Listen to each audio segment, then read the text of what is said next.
Ватаныңды данла. Урта уку йорттары студенттарының быйылгы осрашуы тап шулай аталды һәм ул бөек еңүдең 75 еллыгына арналды.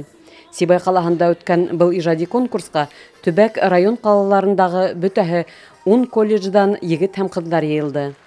Уларҙы Сибай кала хакимияте вәкилдәре, һугыш ветераны Иван Огнев, кала ветерандары советы рәисе Рәшит Идрисов сәламләне. Наша страна является сильной и могучей.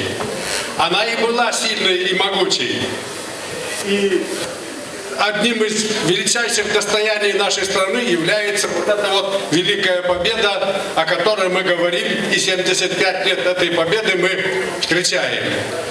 Из-за частого повторения слова «победа» некоторые эту победу упрощают. Поэтому я хотел напомнить вам о том, что победа досталась нашей стране усилиями и воинов, и тружеников тыла.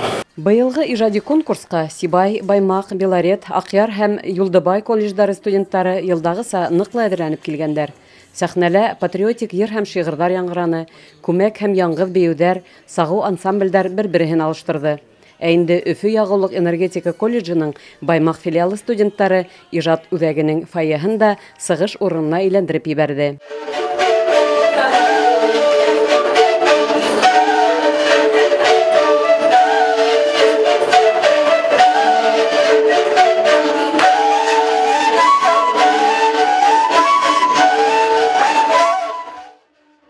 Студенттар осрашуында Сибай калаһы исеменән 4 колледж сығыш яһаны. Ә бына Йылайыр районы данын якларга Юлдыбай колледжды яшьтәре килгән ине.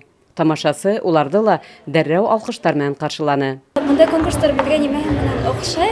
Беҙ йыл һайын киләбеҙ, үҙебеҙҙе һынатып ҡарайбыҙ, башҡаларҙы ҡарайбыҙ һәм тағы шундай дуҫтар табып алабыҙ, ниндәй асыштар икәнен беләбеҙ һәм беҙгә был бик тә күңелле, сөнки бер колледжда гына уҡып тик ултырмайым, төрлө ерҙәргә бараһың, танышаһың, үҙеңде беләм, улар да белә, шуның менән беҙгә бик тә рәхәт тип әйтеү һәм шундай конкурстар күберәк булһа, беҙ бигерәк тә шат булыр инек һәм нығыраҡ та тырышыр инек.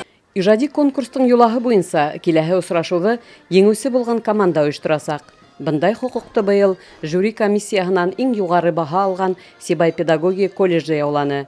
Белорет ҡалаһы йәштәре уларҙан бик аҙға ғына ҡалып 2-нсе урынға сыҡты. Гөлсәрия Билева, Радмир Ithangolov, Любовь Карпова, Яңылыҡтар хеҙмәте.